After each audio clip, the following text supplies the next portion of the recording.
going to preheat my oven to 450. I've got a nice roast with some potatoes in the crock pot, so that's going to be delicious. And I thought with that I would make some soda bread. So come along and we'll see how it goes. In honor of St. Patrick's Day coming up, I'm going to be making some Irish soda bread to go with our supper tonight. So I'm going to start out with 2 cups of flour,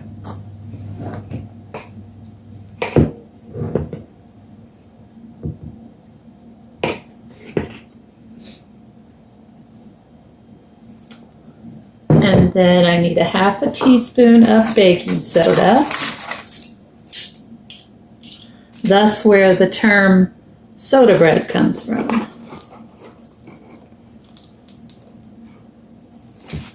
Okay, and then I need a half a teaspoon of salt as well.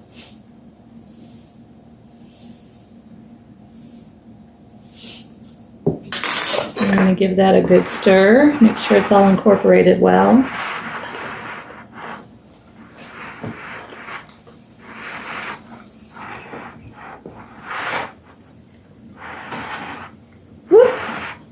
And make sure you fly some off of the end of the bowl.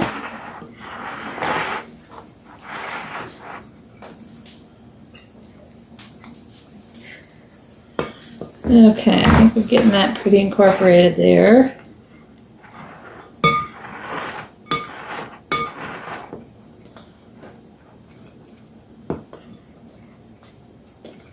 I know when you mix in the buttermilk, you don't want to overdo the mixing. So I'm trying to make sure I got all these dry ingredients together real well before I add my buttermilk. Okay, I think that looks pretty good. I'm going to make a well kind of in the middle here. Then I'm going to add 1 cup of buttermilk to that. Let's see. This is a low-fat buttermilk, but I think it ought to do okay.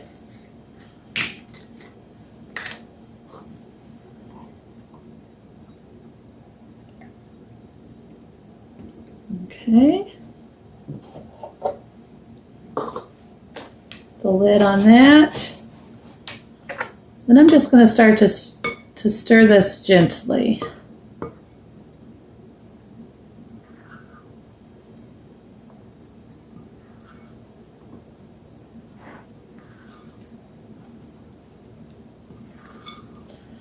I'm going to keep doing this until I start to get a little dough ball. And then I'll turn it out on the countertop here.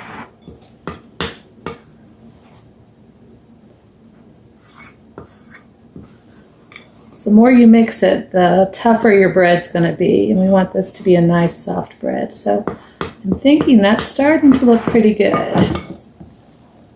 Enough that I can just handle it with my hands. So I move this out of the way. I'm going to add just a little flour here to my countertop. The stuff I've already added on there.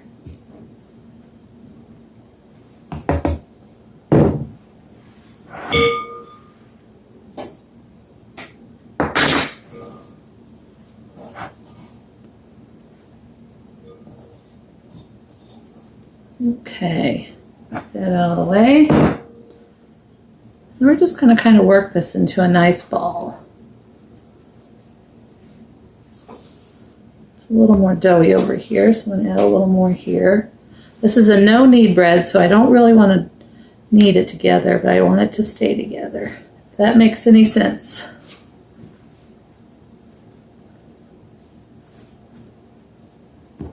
Okay. We're just about there.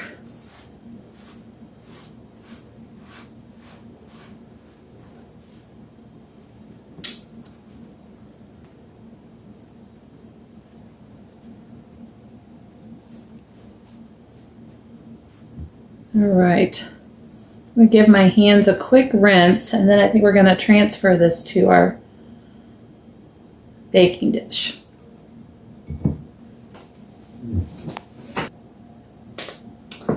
Okay, I got my hands all cleaned up, so I'm going to add some cooking spray here, just to this dish.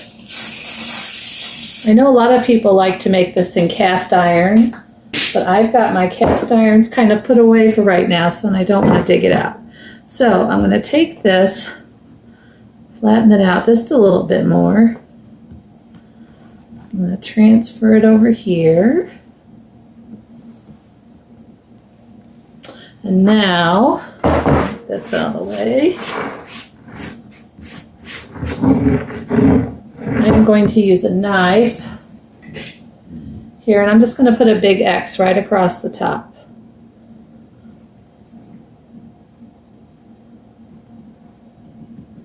I know a lot of times people like to make this into a kind of more of a mound, but I want this to cook a little quicker. So I'm going to do mine just a little bit flatter. So I'm going to go ahead and stick this in my 450-degree oven for 10 minutes, and then I'm going to turn my heat down to 400 and then cook it for another 20-30 minutes, and we'll check it then.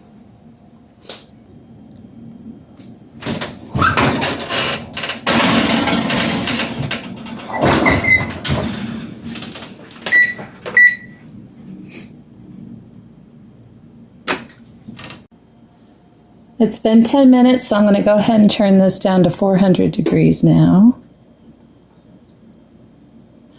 And then we'll let it cook for another 20 minutes probably, and then check on it.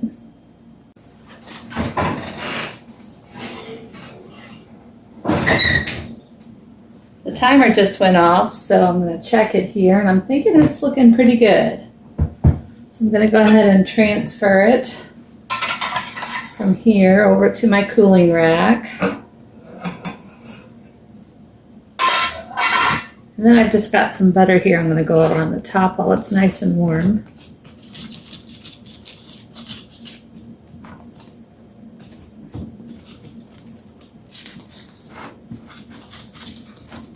It is a little crusty on the top, but I hope that doesn't affect the inside too much. So I'm thinking that looks pretty good, and we're going to let it sit off here and cool until supper.